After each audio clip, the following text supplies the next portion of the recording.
इंदौर में दिवाली का उत्साह देखने मिल रहा है, जहां बाजारों में भी लोगों की भीड़ खरीदारी के लिए उमड़ रही है। तो वहीं दीपावली पर अच्छा व्यापार होने की संभावना जताई जा रही है। दीपावली पर प्रमुख तौर से सोना चांदी खरीदने का महत्व है। यही कारण है कि लोग सराफा बाजार पहुंचकर खरीदारी करते नजर आ रहे हैं। देखिए एमपी न्यूज की एक खास रिपोर्ट। 5 दिनी दीपोत्सव की शुरुआत हो चुकी है और आज हम यहाँ पर मौजूद हैं सराफा में।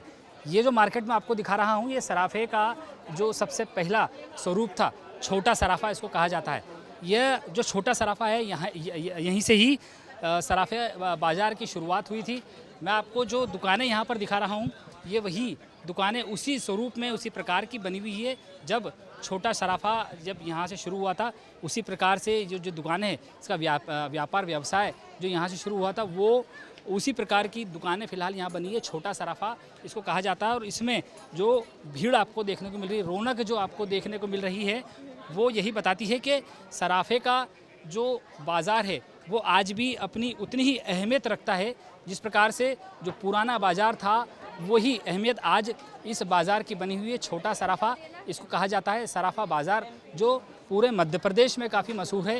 ये इंदौर का छोटा सराफा बाज़ार है, जो यहाँ पर जिस प्रकार से परंपरागत तरीके से जो पुराने समय में जो व्यापार व्यवसाय होता था, वो आज भी लगातार जारी है। हमारे साथ में यहाँ सराफा बाज़ार से लाउटी जी मौजूद हैं। फ़िलहाल वो बाज़ार की जो उनकी खुद की दुकान है, उस पर बैठे हैं। काफ़ी पुराना परंपरागत बाज़ार है छोटा सराफा बाज़ार, जो सबसे पहले सराफे बाज़ार की शुरुआत यहीं से हुई थी।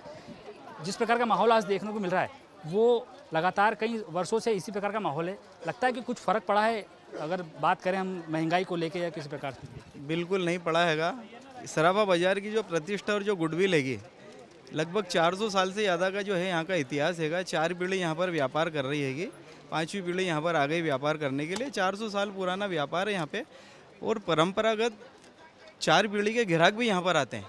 यानी एक जो पीढ़ी आई उसके बाद में लगातार उनकी पीढ़ी के 4 पीढ़ी के जो है वो लोग भी यहाँ खरीदी करने आते हैं। तो ये जो विश्वास सराफे के प्रति हैगा, तो ये 400 साल का इतिहास और आगे भी कितने साल रहेगा इसका कोई भरोसा नहीं हैगा।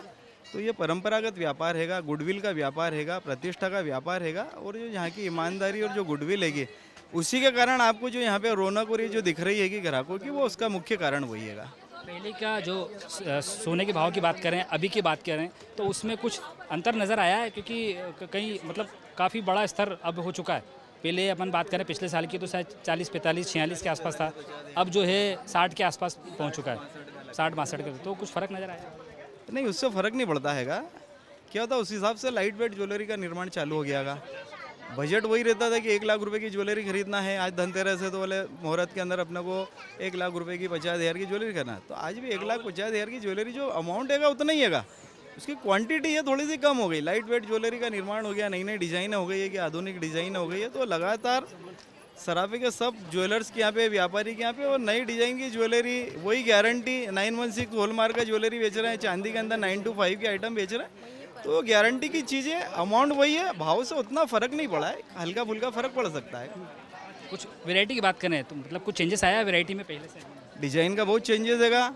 जो पहले डिज़ाइन चलती थी, घूम के वापस वही डिज़ाइन आती है, लेकिन साथ में आजकल जो लेटेस्ट डिज़ाइन है, मीनाकारी का वर्क हैगा, कटिंग वर्क हैगा, स्टोन वर्क हैगा। तो ये अलग अलग ऑक्सीडाइज जो चांदी में हैगी, वो सारी चीज़ें हैगी। तो ये चीज़ें भी साथ में चली आ रही हैगी। उसका डिमांड रहता हैगा, तो कुछ ना कुछ नया तो चाहिए। फैशन का दौर हैगा, नया नहीं होगा तो कौन लेगा? तो नया तो चाहिए, नया बिल्कुल मिलेगा। चुनाव का कुछ फ़र्क पड़ा है? क्योंकि चुनाव की बात करें तो जैसे बाहर से जो ज़्यादा कैश लेके आने वाले लोग रहते हैं, तो कुछ उससे कुछ अंतर आया? देखिए, चुनाव से फ़र्क ये पड़ा है कि जो केस लेके जा रहा है या जोखम लेके जा रहा है, वो अपने पूरे पेपर लेके जाएगा तो कोई फ़र्क नहीं पड़ रहा है। यहाँ का व्यापारी जब बाहर जा रहा है या बाहर का व्यापारी यहाँ माल लेके आ रहा है, उसके पास पूरे डॉक्यूमेंट्स पेपर रहेंगे, तो कोई भी नहीं रोक रहा है और पेपर देख के उसको छोड़ रहा है। अगर आपका पेपर ही कंप्लीट नहीं है तो उसका थोड़ा सा फ़र्क पड़ता हैगा। और जो भी नगद लेके जा रहे हैं, जो पकड़ा है, जो अमाउंट पेपर में अंदर आता है, तो उसका कारण वही हैगा कि आदमी अमाउंट लेके जा रहा है, उसके डॉक्यूमेंट्स नहीं लेके आ रहा है। डॉक्यूमेंट्स अगर कंप्लीट होंगे तो कहीं रोक रोक के टच जाएगा नहीं। चलिए, कुछ ग्राहक मौजूद है हमारे साथ में। दीदी, क्या मतलब इस बार नए पैटर्न में आप देखने आए हैं? कुछ नए पैटर्न में आपको समझ में आया? हाँ, बहुत कुछ समझ में आया है। हाँ, सोने का जो पहले का भाव और अभी के भाव में अंतर आया है, लेकिन क्या लगता है आपको उससे कुछ फ़र्क पड़ा है? नहीं, फ़र्क नहीं पड़ा है। जिसे लेना है वो तो लेगा, मतलब फ़र्क पड़े, भाव बढ़े, कुछ भी हो, लेना है जो चीज़ तो लेना ही है ना। सराफा ही क्यों? सराफा ही क्यों, हमारी परमानेंट दुकान है, मैं तीसरी पीढ़ी हूँ आज। यस। सराफे में मतलब जो एक विश्वास की बात कर रहे हैं जो इस प्रकार से, हाँ, तो विश्वास सबसे ज़्यादा हमें तो यहीं पे है। इसके अलावा तो मैं कहीं पर ट्रस्ट कर नहीं पाती हूँ थोड़ा सा। ये है। देखिए सराफा बाज़ार का जो एक विश्वास का यहाँ पर जो रूप होता है, वो विश्वास यहाँ पर लोग जताते हैं अपने आप में। विश्वास के आधार पे ही यहाँ पर सराफे में सब काम होते हैं, क्योंकि यहाँ जो लोग पहुँचते हैं वो सिर्फ विश्वास के तौर पर बात करें। यहाँ जो बैठने वाली जो पीढ़ी है वो भी तीसरी चौथी पीढ़ी की बात करते हैं, और उसी के साथ जो खरीदारी करने आते हैं वो भी लगातार दूसरी या तीसरी पीढ़ी के लोग यहाँ पर सालों से इसी दुकान पर और ये जो छोटा सराफा है यहाँ पर खरीदारी करने पहुँचते हैं। इस वक्त इंदौर से अरुण यादव के साथ धर्मेंद्र यादव, MP न्यूज़, इंदौर।